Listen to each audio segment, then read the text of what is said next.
All right, in this video, we're going to be taking a look at the standard form of equations. And it says ax plus by equals c. Remember, at this point, we have learned the slope-intercept, which was y equals mx plus b. Really, in this equation, what we're kind of doing is we're taking this mx and we're moving it over here. And then it's going to say, again, ax plus by equals c, okay? So again, we have the slope-intercept form, and this lesson is going to be about the standard form equations. But we're doing the same thing. We're going to find the slope, we're going to find the x-intercept and the y-intercepts, and we're going to be able to graph it. All right, so again, real quick, here's an equation that's in slope-intercept form, y equals 4x minus 7. I just want to show you what it looks like to take it from the slope-intercept to the standard, okay? And you're going to have to be able to do both. You'll start with standard and move it to slope-intercept, or start with slope, move it to standard, okay? So here's this example. It says y equals 4x minus 7. I just want to show you what it looks like. If we were going to put this in standard form, we would either move the 4x or we would remove it by doing the opposite. So a plus 4x minus 4x would get rid of it on the right side. But remember that if you do something to one side of the equation, you do something to the other side of the equation, to both sides, okay? So now the left side of the equation has a y and a negative 4x. And then the right side, basically we're just canceling this out. So we're going to end up on the left side with negative 4x plus y equals negative 7. All right. So one of the reasons I showed you this is because I want to show you how to find the slope.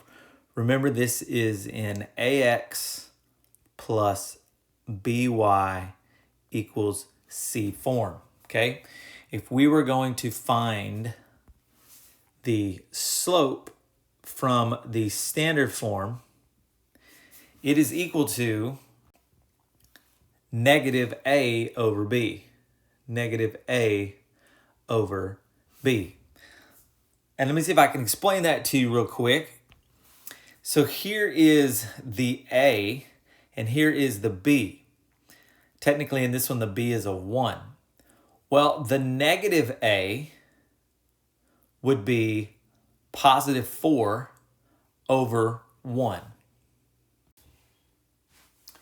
So it could look like this. So we would say negative a, or negative 4 over b, which is 1.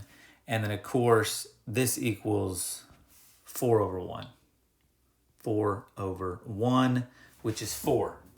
And if we go back to our original equation, we can see that when y equals 4x minus 7, it's in slope-intercept form, and the coefficient in front of the x is the slope, y equals mx plus b, and it is 4, and we're right back at 4.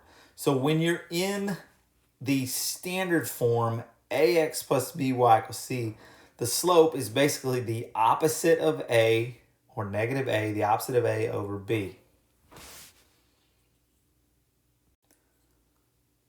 So let's just take a look at a couple quick examples of finding the slope. So, and remember, when we find the slope and you're in ax plus by equals c form, or what we call standard form, to find the slope, we can use this formula, negative a over b. Or maybe we could say the opposite of a over b. All right, so in this first one, it says 3x plus 2y equals 4. So again, it's going to be negative a over b, or the opposite of a, negative a over b, or the opposite of a over b. So a is here, ax plus by, and that, of course, equals c. So the opposite of 3x is negative 3x. So negative 3x over b, which is 2. Actually, the slope is just negative 3 halves, so we really don't need to write the x. So negative 3 over 2. And again, just to kind of point out real quick where this negative a over b comes from. If this equation, if this 3x plus 2y equals 4 was in slope-intercept form, remember that we would have the 3x would be on this side, and instead of being a positive 3x, it would be a negative 3x. And then we would divide by 2. So y would be equal to negative 3 divided by 2, which is what we have here. All right. So taking a look at number 2, it says negative 5x minus 10y equals 20. And again, it's in standard form. So we have ax plus by equals c. If we want to find the slope, we're just going to use the opposite of a, or negative a over b. And when we do so, the opposite of a is a positive 5 over the b, which is negative 10. And if we simplify that to 1/2, and that will be negative 1/2. And remember, the negative can apply to either the numerator or the denominator. So that would be the slope of 1/2. Okay, and here is an example, kind of a real-world example. I'm going to go ahead and read it to you. It says Jackie is in charge of selling tickets for the school jazz concert at $2 for students and $4 for adults. She hopes that the total ticket sales will be about $600 in order to cover expenses and make a modest profit. Write our linear equation in standard form to model the situation. So what we can do is we can let x equal student tickets and let y equal the number of adult tickets. So we would charge $2 for students, so that would be 2 times x, plus $4 for the adult tickets, which is the y, and it's going to all equal 600 because she's hoping to make $600. So we could simply write this equation in standard form as 2x plus 4y equals 600. Okay, in this example, I want to show you how to actually graph an equation that is in the standard form. Okay, so I've already shown you how to find the slope, so we will do that. But actually, what is best to do with this one is to find the x-intercept and the y-intercept. Okay, so let me remind you, if we were to find the x-intercept, that is when the y is 0, we're looking for the x.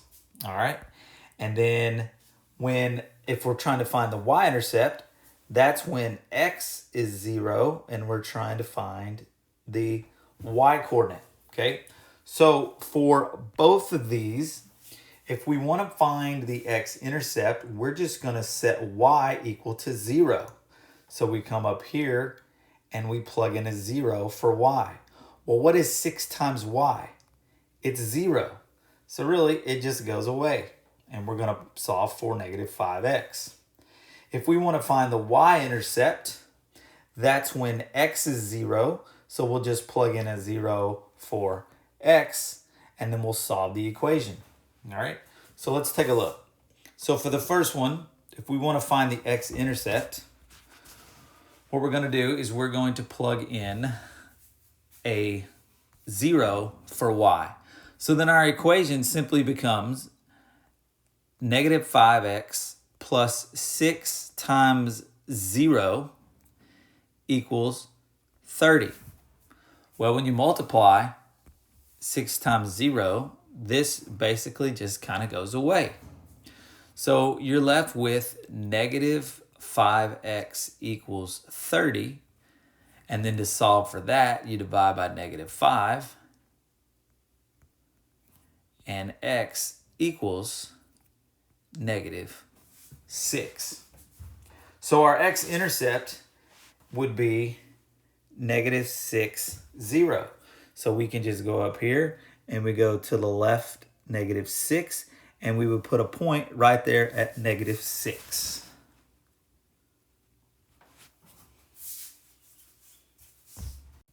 Now let's do the same thing to find the y-intercept, but to find the y-intercept, we're going to plug in a 0 where we see x. So now our equation says -5 times 0 plus 6y equals 30. I'm just using the same equation from up here. Well, -5 times 0 is 0. So all we're left with is 6y equals 30. And then to solve for that, you divide both sides by 6, and y equals 5. So over here, we would have an ordered pair at 0, 5. So 0, 5, we come up here and put it at 0, 5. And then you would simply just draw a line through those to have your equation, to graph your equation. All right. Remember how we find the slope when we have an equation in standard form? We use the -a over b, or the opposite of a over b. And in this problem here, or this equation, a is a -5, so the opposite of -5 is going to be +5. So our slope would be 5 over b, which is 6. So that's a positive slope, and that's a rise of 5 and a run of 6. So we can see here from our x-intercept to our y-intercept, we go up 5 units, 1, 2, 3, 4, 5, and we go over 6, 1, 2, 3, 4, 5, 6 units. And so you see that we have graphed the equation correctly. And that's the end of the first video on using standard form equations.